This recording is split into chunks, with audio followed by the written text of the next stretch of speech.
বর্তমানে অনেকেই একটি দেশের জন্য মানে আর্মেনিয়া যে দেশটি রয়েছে সে দেশে ভিজিট ভিসায় যেতে চাচ্ছেন এবং সেখানে গিয়ে কনভার্ট করে মানে আপনার ভ্রমণ যে ভিসা রয়েছে, ভিজিট যে ভিসা রয়েছে, সে ভিসাটা আপনি কাজের ভিসায় রূপান্তরিত করবেন, সেই ব্যবস্থাকে কেন্দ্র করে কোনো ধরনের উপায় আছে কিনা অনেকেই জানতে চেয়েছে।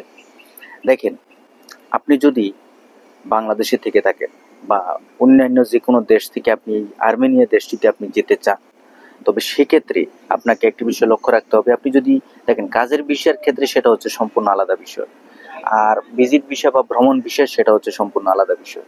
সুতরাং আপনাকে একটি বিষয় লক্ষ্য রাখতে হবে, আপনি যদি কাজের ভিসায় যান তবে সেক্ষেত্রে আপনাকে সম্পূর্ণ যে প্রসেসিংগুলো আছে সেগুলো আপনাকে মেনে জেনে শুনে আপনাকে সামনে অগ্রসর হতে হবে। আর যদি ভিজিট ভিসায় যান সেটা হচ্ছে সম্পূর্ণ আলাদা একটি বিষয়। তার একমাত্র কারণ হচ্ছে আপনার এই যে ভিজিট ভিসাটা, এটার জন্য যে ধরনের রিকোয়ারমেন্টস প্রয়োজন এগুলো আপনাকে প্রথমে জানতে হবে। এবং এই রিকোয়ারমেন্টসগুলোর মধ্যে সবচেয়ে যে বিষয়টা, যদি আপনি নিজে নিজে ভ্রমণ করেন বা আপনি নিজে নিজে ভ্রমণ করার জন্য চেষ্টা করেন, সেক্ষেত্রে অবশ্যই আপনাকে কয়েকটা দেশ ভ্রমণ করা থাকতে হবে।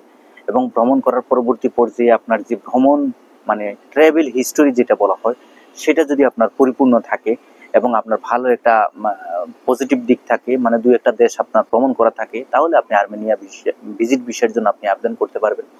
এবং আর্মেনিয়া ভিজিট ভিসার জন্য আবেদন করার পরে আপনি যে কোনো দেশ থেকেই কিন্তু আপনি আবেদন করে আপনি আর্মেনিয়ার উদ্দেশ্যে যেতে পারবেন। এখন ভিসার রেশিওটা কেমন বা ভিসা পাওয়ার সফলতাটা কি, বা আপনি যদি এই ভিজিট ভিসার জন্য আবেদন করেন সেক্ষেত্রে আপনার আসলে ভিসা হবে কি হবে না, এই বিষয়টা নিয়ে অনেকে জানতে চেয়েছে। দেখেন, ভিজিট ভিসা আসলে এটা আপনার সম্পূর্ণ আপনার ভাগ্যের উপর নির্ভর করে। যে কোনো বিষয়ই বলেন না কেন আপনার ভাগ্যের উপর নির্ভর করে। অ্যাম্বাসিডর যদি মনে করে যে না আপনি সেখানে ভ্রমণ করার জন্য যথোপযুক্ত একজন ব্যক্তি বা আপনাকে ভিসা দেওয়ার যোগ্য হিসেবে মনে করে, তাহলে আপনাকে ভিসা দিতে পারে। আর আপনি যে দাঁড়ালে যে আপনি ভিসা পেয়ে যাবেন বা এটা সেটা এই ধরনের কোনো কিছু কল্পনা করা যাবে না। হয়তো বা ভিসা হতেও পারে, নাও হতে পারে। সুতরাং আপনাকে 50-50 চান্স নিয়ে বা এই সুযোগ সুবিধা নিয়ে বা আপনার যদি ট্রাভেল হিস্টোরি সম্পূর্ণ ডকুমেন্টসগুলো যদি আপনি ওই ধরনের ভালোভাবে খুব স্ট্রংলি আপনি ফিল আপ করে যদি আপনি সেখানে জমা দিতে পারেন, তাহলে আলহামদুলিল্লাহ আপনি ভিসা পাওয়ার সফলতাটা মানে আপনি ধরে রাখেন যে আপনি ভিসা পাবেন। তা আশা করা যায় আপনারা যারাই এই চিন্তাধারা করতেছেন যে ভিজিট ভিসা থেকে পরবর্তী সেখানে গিয়ে আপনি যে কোনো লয়ার বা উকিল ধরে, সরকারি কোনো লয়ার বা উকিলের মাধ্যমে আপনি আবার এটাকে কনভার্ট করে কাজের বিষয়ে স্থানান্তরিত করা যাবে, তবে সেক্ষেত্রে অবশ্যই আপনাকে সেখানে গিয়ে সরকারি উকিল ধরে বা লয়ার ধরে সেখানে আপনাকে কথাবার্তা বলে পরামর্শ নিয়ে সামনে অগ্রসর হয়ে আপনাকে এই কাজটা করতে হবে। ধন্যবাদ।